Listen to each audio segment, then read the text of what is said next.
മന്ത്രി പി രാജീവ് ഇപ്പോൾ മാധ്യമങ്ങളെ കാണുന്നുണ്ട്, അതിലേക്ക്.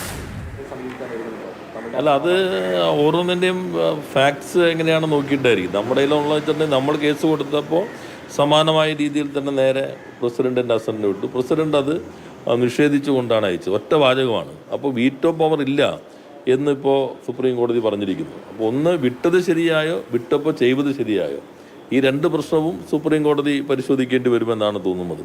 അങ്ങനെ വരുമ്പോൾ ചിലപ്പോൾ കേന്ദ്ര ഗവൺമെൻറ് എല്ലാം കൂടി വലിയൊരു ബെഞ്ചിലേക്ക് വിടാൻ ആവശ്യപ്പെട്ടെന്നും വരാം. അവർക്കൊരു ആവശ്യമായി നിൽക്കുന്നത് കൊണ്ട് എന്തായാലും ഇത് ഈ വിധിക്കകത്ത് നിൽക്കുന്ന കാര്യങ്ങൾ അവനെ സംബന്ധിച്ചാണ്, തമിഴ്നാടിനെ സംബന്ധിച്ചാണ്, ബില്ലുകളെ സംബന്ധിച്ചാണ് ബാധകമെങ്കിലും ഭാവിയിൽ നിയമസഭകൾ അവതരിപ്പിച്ച് പാസ്സാക്കുന്ന എല്ലാ ബില്ലുകൾക്കും ഉള്ള മാർഗനിർദ്ദേശം ഇതിനകത്ത് വന്നിട്ടുണ്ട്. ഇന്നലത്തെ എന്താണെന്നുള്ളതിനേക്കാളും പ്രധാനം ഇനി വരാനിരിക്കുന്ന ബില്ലുകൾ എങ്ങനെയായിരിക്കും. അതിലൊരു കാര്യം കൂടി ആ വിധിക്കകത്ത് പറയുന്നുണ്ട്. കൗൺസിൽ ഓഫ് മിനിസ്റ്റേഴ്സിൻ്റെ ഉപദേശങ്ങൾക്കനുസരിച്ചാണ് ഗവർണർ പ്രവർത്തിക്കേണ്ടത്. അത് നേരത്തെ ഷംസേർ സിംഗ് കേസ് മുതൽ ഇങ്ങോട്ടുള്ളതിലെല്ലാം സുപ്രീം കോടതി ആവർത്തിച്ചുറപ്പിക്കുന്ന കാര്യമാണ്. എന്നാൽ ഇവിടെ ഒരു കാര്യം കൂടി പറഞ്ഞിട്ടുണ്ട്.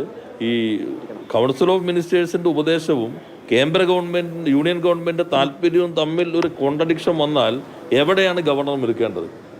അതിൽ വിധി പറയുന്നത് ഗവർണർ നിൽക്കേണ്ടത് സ്റ്റേറ്റ് മന്ത്രിസഭയുടെ, സംസ്ഥാന മന്ത്രിസഭയുടെ അവരുടെ ഉപദേശങ്ങൾക്കനുസരിച്ചാണ് നിൽക്കേണ്ടത്, അല്ലാതെ യൂണിയൻ ഗവൺമെൻറ്റിൻ്റെ താല്പര്യങ്ങൾക്കനുസരിച്ചല്ല എന്നും സുവ്യക്തമായി തന്നെ സുപ്രീം കോടതി വിധി പറയുന്നുണ്ട്. അപ്പോൾ വളരെ ഒരു ലാൻഡ്മാർക്ക് ജഡ്ജ്മെൻറ്റായി തന്നെ ഇത് നമുക്ക് പരിഗണിക്കാം.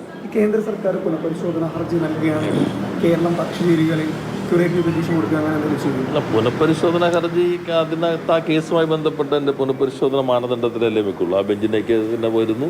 അതുമായി ബന്ധപ്പെട്ട് മന്ത്രി പി രാജീവ്, നിയമവകുപ്പ് മന്ത്രി പി രാജീവ് മാധ്യമങ്ങളോട് സംസാരിക്കുകയായിരുന്നു.